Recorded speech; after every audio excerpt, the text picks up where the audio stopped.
Baik, kita masih lagi dalam tindak balas penambahan, addition reaction yang keempat, iaitu hydrogen halide. Okey, addition of hydrogen halide, hydrogen dan juga halide. Okey, hydrogen halide. Baik, so ini tindak balas sama sahaja seperti tindak balas sebelum ni. Akan ada dua penambahan di dalam alkin lah. Okey, so hydrogen akan kita sambungkan ataupun kita tambahkan sahaja ke dalam carbon double bond. Begitulah juga dengan kumpulan halogen, maka kita akan terus attach atau sambungkan dekat kumpulan carbon double bond. Okey, dan kita akan dapat haloalkin lah, haloalkin. Baik, di sini ada satu, sekiranya penambahan berlaku kepada unsymmetrical. Okey, unsymmetrical alkin. Okey, unsymmetrical alkin, maka akan ada satu rule yang kita akan apply ataupun guna pakai, iaitu Markov-Nikov rule. Okey, Markov-Nikov rule. So apa itu Markov-Nikov rule? Okey, sebelum ni kita dah lihat Széf rule. Széf rule melibatkan tindak balas elimination, tindak balas penyingkiran to form alkin. Tapi untuk Markov-Nikov rule, so ini merujuk kepada tindak balas addition, tindak balas penambahan. Addition of hydrogen halide to an alkene. Okay, the hydrogen atom, okay, from hydrogen halide. Okay, sebab hydrogen halide dia ada dua kan, ada hydrogen, ada halogen. So hydrogen ini merujuk kepada hydrogen halide lah. Okay, add to carbon atom of double bond that already has greater number of hydrogen atom. Okey, hydrogen akan kita tambahkan kepada carbon double bond yang mempunyai bilangan hydrogen atom yang lebih besar ataupun lebih banyak. Baik, kita tengok contoh. Okey, kita tengok contoh. Okey, contohnya adalah seperti ini. So sebagai contoh, kita ada propin. Okey, propin tindak balas dengan hydrogen bromide. Okey, hydrogen bromide, dan kalau kita lihat di sini, alkin ni adalah tidak simetri lah, unsymmetrical, sebelah kanan dan sebelah kiri, so tidak sama. Baik, jadi kalau merujuk kepada Markov-Nikov, okey, so sebelum tu kita salin je balik. Okey, kita salin balik. Seraca asal dia adalah CH2 double bond CH3. Okey, jadi merujuk kepada Markov-Nikov rule. Okey, Markov-Nikov rule, hidrogen ini kita akan sambungkan kepada karbon yang lebih banyak hidrogen. Okey, karbon yang mana? Karbon double bond lah. So konsep dia sama juga. Tindak balas hanya berlaku pada functional group, kumpulan berfungsi. Maksudnya hidrogen akan kita sambungkan kepada karbon yang mempunyai bilangan H yang banyak. Jadi maksudnya H akan kita sambungkan di sini. Dan Br ataupun kumpulan halogen kita akan sambungkan pada karbon yang satu lagi lah. Jadi maksud dia Br akan masuk di karbon yang satu lagi. Seperti biasa kita padamkan lah dia punya double bond. Baik, tengok contoh yang kedua. Okey, tindak balas dengan hydrogen chloride. So sama juga kes seperti yang tadi. So kita salin balik CH. Okey, CH3, C double bond CH2, CH3.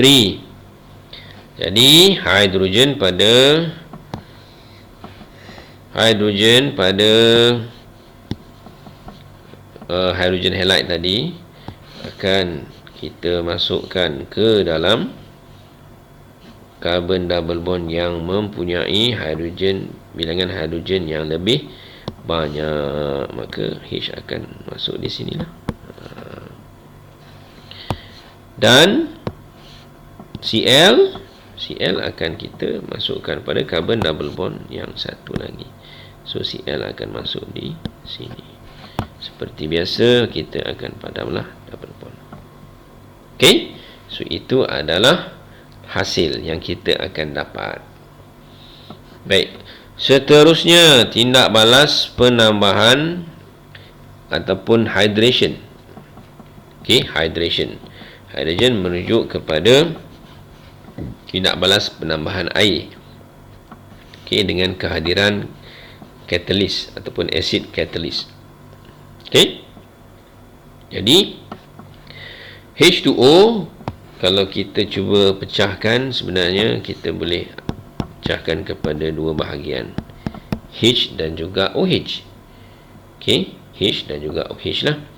Oleh sebab tu bila kita campur dengan alkin, maka kita akan dapat alkohol. Okey, alkohol. So bermaksud H akan kita sambungkan kepada satu bahagian carbon double bond, dan juga OH kita akan sambungkan kepada satu lagi bahagian double bond. Ya, okey. So kita akan dapat alkohol. Baik, kita tengok contoh. Contoh dia adalah seperti berikut. So ini adalah contoh. Kalau kita tengok kat sini, alkin tindak balas dengan H2O. So ingat balik H2O. Okey. So ini kita akan dapat ada satu H dan juga OH. Baik. So untuk alkin yang ini, kalau kita lihat, dia juga adalah tidak simetri. So untuk tindak balas penambahan acid catalyst juga kita akan merujuk kepada Markov-Nikov rule. Okey, Markov-Nikov rule. Jadi bermaksud hidrogen akan kita tambahkan kepada karbon yang mempunyai H yang sudah sedia ada banyak. Okey, karbon yang mempunyai banyak H lah. Dan juga OH kita akan letakkan pada karbon double bond yang satu lagi. Maka kita akan dapat hasil dia seperti inilah. Jadi OH akan masuk di tengah, H akan masuk di karbon yang hujung. Alright. Baik, tengok contoh yang seterusnya, contoh yang lain. Okey, so untuk contoh tindak balas yang ini, maka kita boleh lihat kat sini. So tindak balas hydration.